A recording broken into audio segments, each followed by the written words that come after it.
வாழ்க வளமுடன். ஓம் நமச்சிவாய. அனைத்து தமிழ் உள்ளங்களுக்கும் வணக்கம். நாம் இந்த பதிவில் பெயர்ச்சி அடைந்த சனி பகவானால் ஏற்பட போகும் தாக்கத்தை குறைக்க ராசிக்காரர்கள் செய்ய வேண்டிய பரிகாரங்கள் மற்றும் எந்த கோவிலில் உள்ள தெய்வத்தை வழிபட வேண்டும் என்பதனை பற்றி விரிவாக காண்போம்.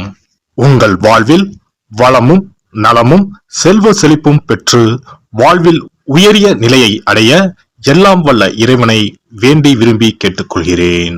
நீதி பகவானாக பார்க்கப்படும் சனி பகவானின் ஆதிக்கம்தான் நம் வாழ்க்கையின் சகலத்துக்கும் காரணம். ஒருவர் தன் கடமை நேர்மையில் இருந்து தவறும் போது அதற்கான தண்டனையை சனி பகவான் கடுமையாக கொடுப்பார். அதனால்தான் சனி பெயர்ச்சி என்றாலே நாம் பயப்படுகிறோம். என்ன ஆகுமோ எப்படி இருக்குமோ என்று நடுங்குவோம். ஜோதிடத்தில் நம்பிக்கை இல்லாதவர்களின் நெஞ்சங்களிலும் பயத்தை கொடுப்பவர் சனி பகவான். பொதுவாக சனி பகவான் 2.5 ஆண்டுகள் ஒரு ராசியில் சஞ்சரிப்பார். அந்த வகையில் 12 ராசிகளையும் கடப்பதற்காக 30 ஆண்டுகளை எடுத்துக்கொள்கிறார். இவ்வாறு ஒவ்வொரு முறையும் சனி பகவான் பெயர்ச்சி அடையும் போது அனைத்து ராசிகளிலும் ஆக்கப்பூர்வமாக இருப்பதில்லை. அப்படியாக சனி பகவான் மகரம் ராசியில் இருந்து கும்ப ராசிக்கு இடப்பெயர்ச்சி அடைகிறார். அதன்படி மேசம் லாபச்சனி, ரிஷபம் தொழில் சனி, மிதுனம் பாக்கிய சனி, துலாம் புண்ணிய சனி, தனுசு தைரிய சனி என வருவதால் இந்த ராசிக்காரர்கள் கொஞ்சம் நிம்மதி பெருமூச்சு விடலாம். அவ்வப்போது சனி பகவானை வழிபாடு செய்து வாருங்கள். வாழ்க்கையில் நல்லது நடப்பதற்கும் நன்றியை சொல்லிவிட்டு வாருங்கள். அதுவே கடகம் ராசிக்காரர்களுக்கு அஷ்டம சனியும், சிம்ம ராசிக்காரர்களுக்கு கண்டச்சனியும், கும்பம் மகரம் மீனம் உள்ளிட்ட ராசிக்காரர்களுக்கு 7.5 சனியும் உள்ளது. தனுசு ராசிக்காரர்கள் 7.5 சனியில் இருந்து விடுபட்டு உள்ளீர்கள். விருச்சிகம் ராசிக்காரர்களுக்கு அர்த்தாஷ்டம சனியாக உள்ளது. எனவே இவர்கள் தங்கள் வாழ்க்கையில் எடுத்து வைக்கும் ஒவ்வொரு அடியையும் மிகுந்த எச்சரிக்கையுடன் எடுத்து வைக்க வேண்டும். மேலும் கும்ப ராசியில் சஞ்சரிக்கும் சனி பெயர்ச்சியின் தாக்கம் அனைத்து ராசிகளிலும் காணப்படும். சனி பகவானின் தாக்கத்தில் இருந்து தப்பிக்க பரிகாரம் ஒன்றே வழி. அதன்படி சனி பெயர்ச்சியால் பாதிக்கப்படும் ராசிக்காரர்கள் செய்ய வேண்டிய பரிகாரங்கள் மற்றும் எந்த கோவிலில் உள்ள சனி பகவானை வணங்க வேண்டும் என்று பார்க்கலாம். ரிஷபராசி அன்பர்களே, தொழில் சனி காலம் நடப்பதால் இனி வரும் காலம் அற்புதமான காலமாக அமைய போகிறது. இருப்பினும் சனி பகவானின் திருவருளை பெற, வாழ்வில் மேன்மை பெற சுவாதி நட்சத்திர நாளில் பிள்ளையார்பட்டி கற்பக விநாயகர் திருக்கோவிலுக்கு ஒருமுறை சென்று வாருங்கள். பல மாற்றங்கள் உங்கள் வாழ்வில் உண்டாகும். ஜாதகத்தில் சனி பார்வையால் துன்பங்கள் அனுபவிப்பவர்கள் விநாயகரை வழிபட்டால் போதும், வேறு எதுவும் செய்ய தேவையில்லை. சனி தோஷம் உள்ளவர்கள் விநாயகரை அவருக்கு உகந்த நாட்களான சங்கட சதுர்த்தி, விநாயகர் சதுர்த்தி இன்னும் பிற நாட்களிலும் வணங்கி வர சனி தோஷத்தில் இருந்து முற்றிலும் விடுபடுவீர்கள். சனி பிடிக்காமல் பாதுகாப்பது மட்டுமல்லாமல் சனியின் கெடு பலன்களையும் குறைத்து அருள் புரிகிறார் விநாயகர்.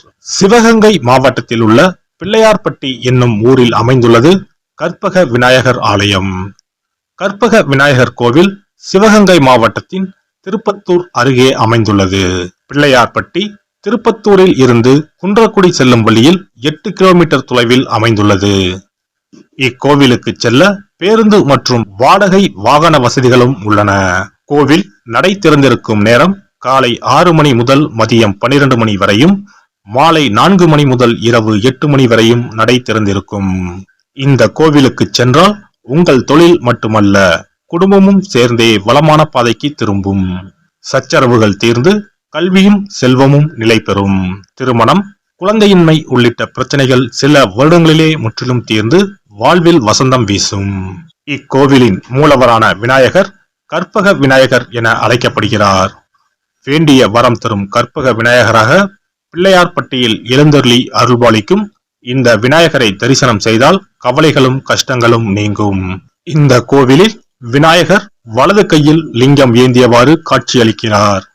வலம்புரியாக சுளித்த தும்பிக்கையுடன் இவர் வலம்புரி விநாயகர் என்றும் அழைக்கப்படுகிறார். கோவிலுக்குள் நுழைந்ததும் கற்பக விநாயகர் 6 அடி உயரத்தில் கம்பீரமாக அருட்காட்சி தருகிறார். இவருக்கு விபூதி அபிஷேகம் செய்வது வழக்கம். இந்த அபிஷேகம் செய்யப்படும் நேரத்தில் விநாயகரை தரிசிப்பது நல்லது. உங்கள் தொழில் வளர்ச்சியடைந்து நீங்களும் உங்கள் தொழிலில் பெரிய நபராக ஆக வேண்டுமென்றால் இந்த கோவிலில் சில வழிமுறைகள் கொடுக்கப்பட்டுள்ளன. அதை பின்பற்றி விநாயகருக்கு ஒரு கணபதி ஹோமமும் பால் அபிஷேகமும் செய்து வழிபட செல்வ வளம் பெருகும். தங்கள் தொழிலில் வரும் இடையூறுகளை கடக்கவும், கல்வியில் முதலிடம் பெறவும், வேலைவாய்ப்பு தேர்வுகளில் வெல்லவும், சனி பகவானின் திருவருளை பெற்று வாழ்வில் மேன்மை பெறவும் சுவாதி நட்சத்திர நாளில் பிள்ளையார்பட்டி கற்பக விநாயகர் திருக்கோவிலுக்கு வந்து சிறப்பு வழிபாடு செய்து சகல செல்வமும் லட்சுமி கடாட்சமும் பெறுங்கள். சம்பாதிக்கிற காசு எங்க போகுதுன்னே தெரியாது. தீராத நோய், கடன் மேலே கடன், இது போன்ற ஏதேனும் அறிகுறிகளுடன் என்ன செய்வதென்றே தெரியாமல் உள்ளீர்களா? எத்தனையோ கோவில் வழிபாடு, நோய்க்கு மருத்துவர்னு எதுக்குமே பயன் இல்லையா? கவலையை விடுங்க. இந்த கோவிலுக்கு மட்டும் குடும்பத்துடன் ஒருமுறை சென்று வழிபட்டு வாருங்கள். அதன் பிறகு தடைப்பட்டு இருந்த உங்களது வளர்ச்சியும் ஆரோக்கியமும் பிடித்த தோஷங்களும் விலகி ஓடுறத ஒரு சில நாட்களில் உணருவீர்கள். இத்திருக்கோயிலுக்கு செல்ல முடியாதவர்கள் வீட்டிலேயே சில எளிய பரிகாரம் செய்யலாம். சனிக்கிழமை தோறும் எல் தீபம் ஏற்றி வழிபடலாம். காகத்துக்கு சாதம் இடுவதும் மாற்றுத்திறனாளிகளுக்கு இயன்ற உதவிகளை செய்வதும் சிறப்பு. சனிக்கிழமை தோறும் சனி பகவானுக்கு இரும்பு அகல் விளக்கில் நல்லெண்ணெயில் தீபம் ஏற்றி வழிபட பலவித பலன்களை பெறலாம். கருங்குவளை மலர்களால் சனி பகவானுக்கு அர்ச்சனை செய்து வர நன்மைகள் பலவற்றை பெறலாம். வன்னிமர இலைகளை மாலைகளாக தொடுத்து சிவபெருமானுக்கு சனிக்கிழமை தோறும் சாற்றி வணங்கி வழிபடவும். சனிக்கிழமை அசைவ உணவு கண்டிப்பாக சாப்பிடக்கூடாது. சனிக்கிழமை தோறும் நல்லெண்ணெய் குளியல் செய்தால் கெடுதல் குறையும். விநாயகர் வழிபாடு செய்வது மிக உத்தமம். அனுமன் வழிபாடு சனி பகவானின் தொல்லைகளை குறைக்கும். விசேஷ நாட்களில் மண் அகலில் நெய், நல்லெண்ணெய், இலுப்பை எண்ணெய் மூன்றும் சேர்த்து பஞ்சு திரியிட்டு தீபம் ஏற்ற வேண்டும். இவ்வாறு விளக்குகள் ஏற்றி வழிபட்டால் சகல நன்மைகளும் சூழும். சாமி சன்னதியில் இந்த தீபங்கள் இரண்டையும் ஏற்றி வழிபடுவது இன்னும் மிகச் சிறப்பு.